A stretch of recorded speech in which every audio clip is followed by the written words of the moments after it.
c'est anormal. Quand Dieu a dit à Moshe, Ve'ata hakrev elecha, approche ton frère et ses enfants, Hera'lo, il dit le Midrash. Moshe Rabbeinu, Hera, c'est quoi Hera'lo? Ça lui a fait de la peine, ça l'a fait souffrir, ça lui a fait du mal, ça je sais pas. Vous pouvez me donner pourquoi? Non, Moshe Rabbeinu, au moment où Dieu lui dit dans la paracha de cette semaine, juste après la mitzvah de Ve'ata Tetzavé, de préparer l'huile, il dit maintenant tu vas approcher Aaron, ton frère et ses enfants. Il dit le Midrash, Hera'lo, Moshe Rabbeinu a eu très mal de cela.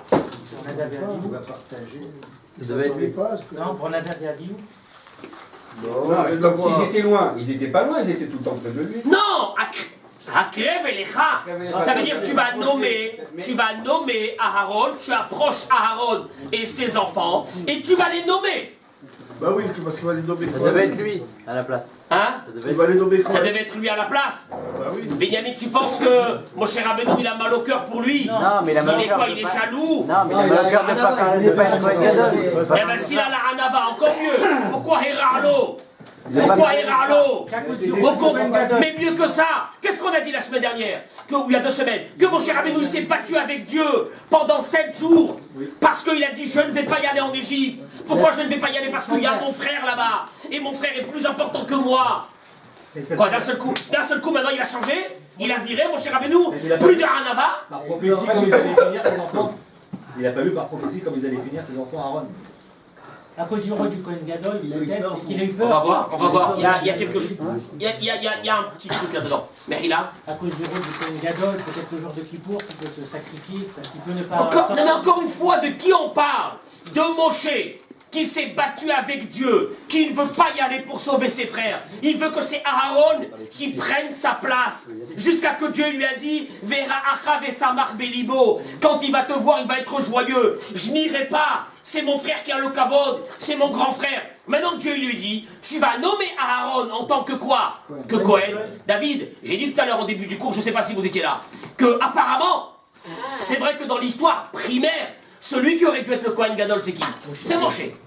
C'est Moshe. Bon, là maintenant ici, c'est pas Moshe, c'est la nomination a été donnée à Aaron. Mais là le Midrash, il te dit que Moshe Rabbeinu, Hera'lo, il a eu très mal de ça. Qu'est-ce que ça veut dire, il a eu très mal? Ici, dans le Midrash, dans la paracha de cette semaine, au moment où il lui dit, approche ton frère Aaron, Moshe Rabbeinu a très mal. Qu'est-ce qui se passe ici?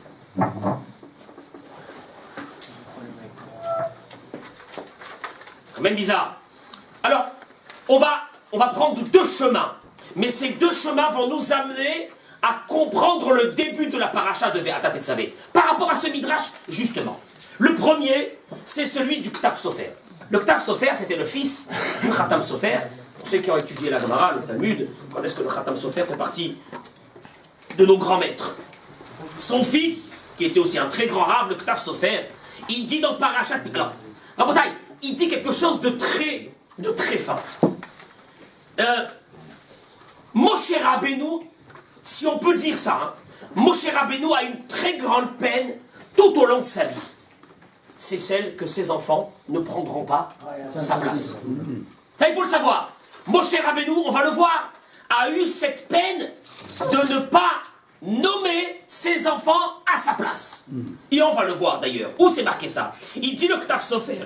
Vous regardez dans Parashat Pinchas, Akadosh Baruch Hu, il lui dit à Moshe Rabbeinu, écoutez bien, c'est vers la fin de la vie de Moshe Rabbeinu. Et il lui dit à Moshe Rabbeinu, Akadosh Baruch Hu, tu vas monter sur le mont Abarim, et tu vas voir la terre que je vais donner au Béné Israël. Veraïta Ota, et tu vas la voir la terre, tu vas la voir. Moshe Rabbeinu ne rentre pas en Israël. Vene Savta el Amecha, et tu vas mourir, Gamata. C'est quoi Gamata?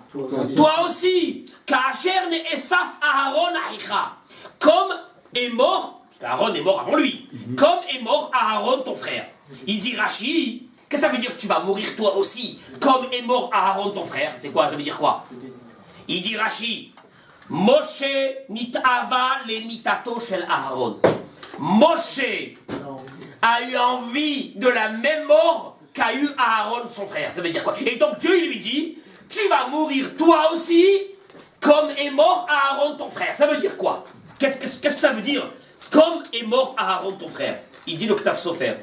une chose. Écoutez bien, Rabotai. Nous vivons dans ce monde et il faut être clair dans sa tête.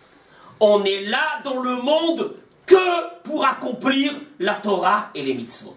Pour rien d'autre. Le livre de Kohelet, il dit Sauf davar akol nishma.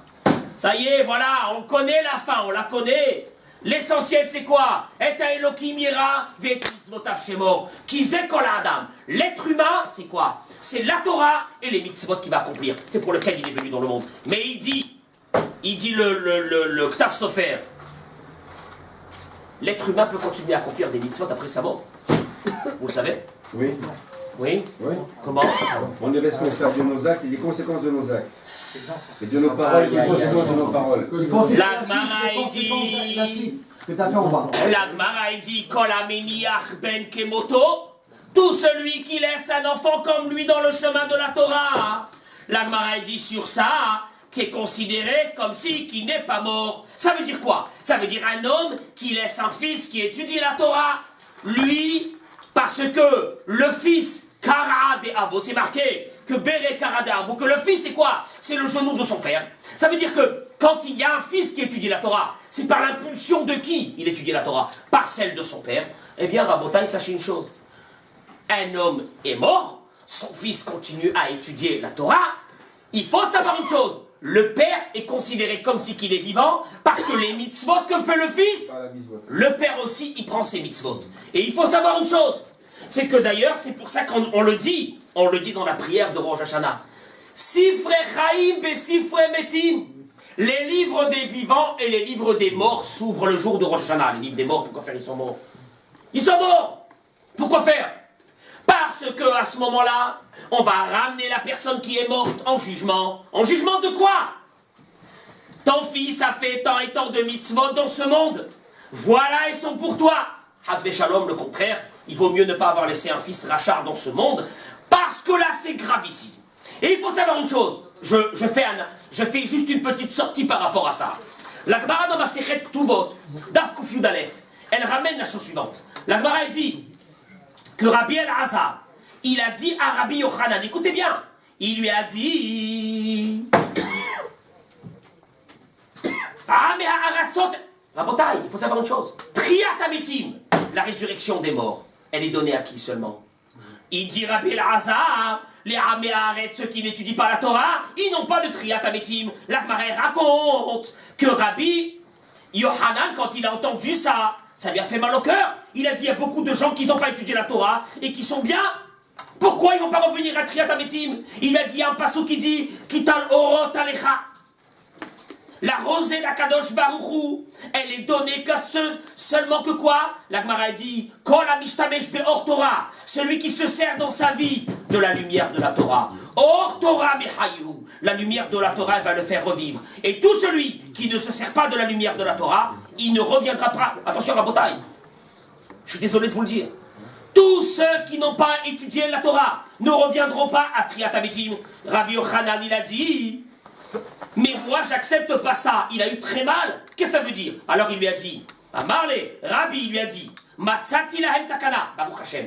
J'ai trouvé une solution pour ceux qui n'ont pas étudié la Torah. Quoi? Ve'atem adevekim b'Hashem Elokechem, haim kulechem hayom. Tous ceux qui sont attachés à la Torah, ils vont revivre. Vechi efshar. Alors il lui dit, qu'est-ce que ça veut dire? Est-ce qu'on peut s'attacher?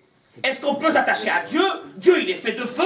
Et la Gemara dit, il répond Rabbi El-Azar que Kol Hamasi Bito le Tamid Hacham, tout celui qui marie sa fille avec un Tamid Hacham, Ve'arosé par Kamatia le Tamid Hachamim, et tout celui qui donne, qui s'occupe des Talmidei Hachamim, Ve'amehane Talmidei Hachamim minechassav, et tout celui qui prend de ses biens à lui et qui fait profiter des Talmidei Hachamim, Ma'ale ala bakatouf ki ilou medavek b'shchina. C'est comme si qu'il a étudié la Torah. Donc Rabotai, ne pensez pas. Mais ceux qui n'ont eu aucun contact, ni d'étudier, et ni d'aider ceux qui étudient la Torah, ils ne reviendront pas de Triat Ametim. Mais Forash, c'est marqué dans la Gemara. Celui qui veut voir, c'est Gemara, Ktuvot, Daf Kuf Yud Aleph. Il te dit une chose, il te dit le Ktav Sofer, une chose.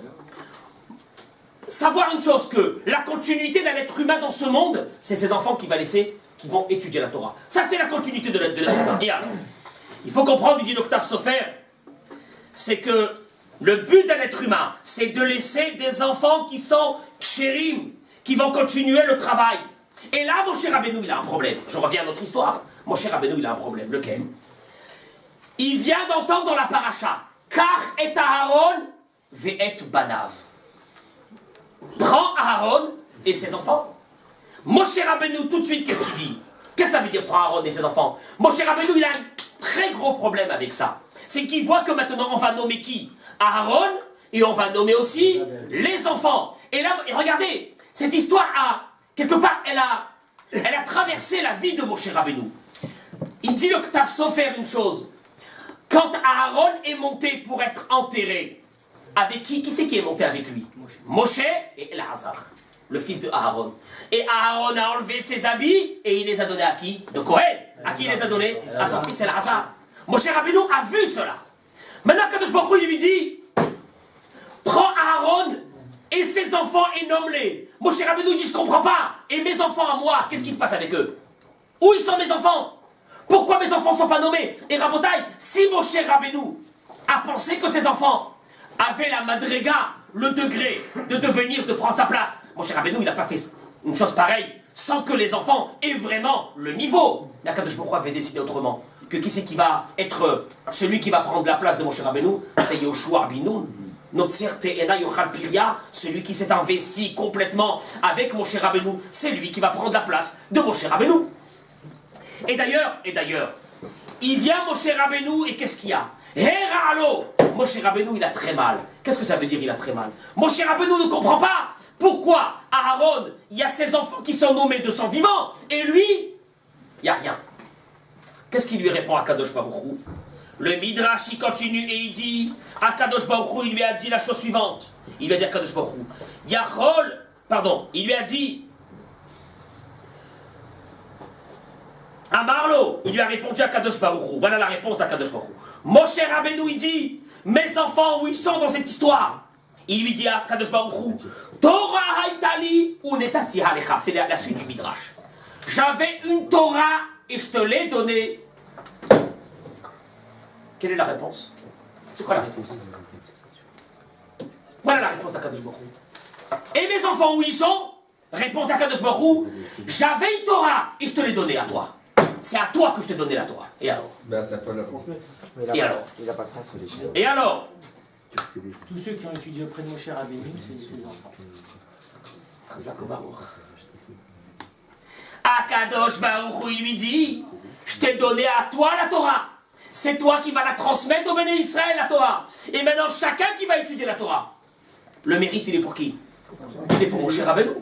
En d'autres mots, il lui dit à Akadosh Baruch Hu, Moshe, la Torah, je t'ai donné à toi. Toi, tu l'as pris et tu l'as transmis au Ham Israël. Chacun qui va étudier un mot de Torah, qui c'est qui a le mérite de cette Torah? C'est Moshe Rabbeinu. Il lui dit, est-ce que toi, tu as besoin que tes enfants, ils prennent juste ta place et qu'ils continuent à être le fonctionnement? Au contraire d'ailleurs. Sur ça, il vient d'ailleurs la Mishnah dans Masechet Avot et elle dit la chose suivante. La Kehuna, c'est de père en fils. Eh oui, c'est de père en fils. Même que le fils, il n'est pas terrible, mais il n'y a rien à faire. Ça passe de génération, c'est un héritage. Mais la Torah, elle te dit la Mishnah dans Masechet Avot, Hatken atzmecha lilmod Torah. Va étudier la Torah. Pourquoi? Chez Ena Yerusha. La Torah, c'est pas un héritage. Pas un héritage. Il n'y a pas quelqu'un qui va dire, moi, mon père, il était grand rabbin. Et alors ton père était grand rabbin. Chaque personne doit aller étudier la Torah. Il n'y a pas d'héritage. Il dit à Kadosh Baruch Hu, Moshe Rabbeinu, une chose. La suite, toi tu cherches ta suite à toi. Qu'est-ce qui va être de toi? Ta suite, elle est simple. Chaque Ben Israël qui va étudier la Torah, c'est sur qui? C'est pour qui? C'est pour Moshe Rabbeinu. Donc tu n'as pas besoin que tes enfants prennent ta place. Tout le Ham Israël entier, ce sont tes enfants. Tout le Ham Israël entier, c'est tes enfants. Ça, c'est première chose qu'on est en train de voir.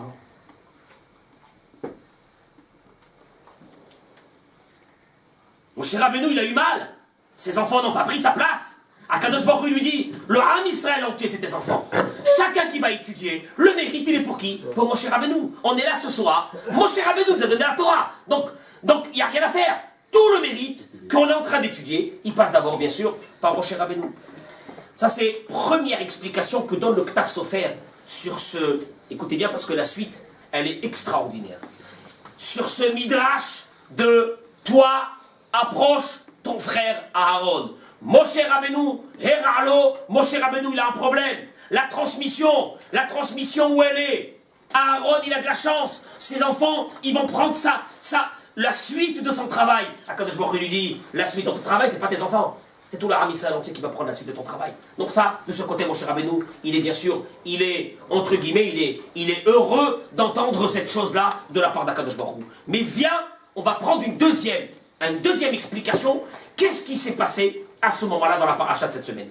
Viens, notre maître, Rav Baruch, de Rachia Shapira.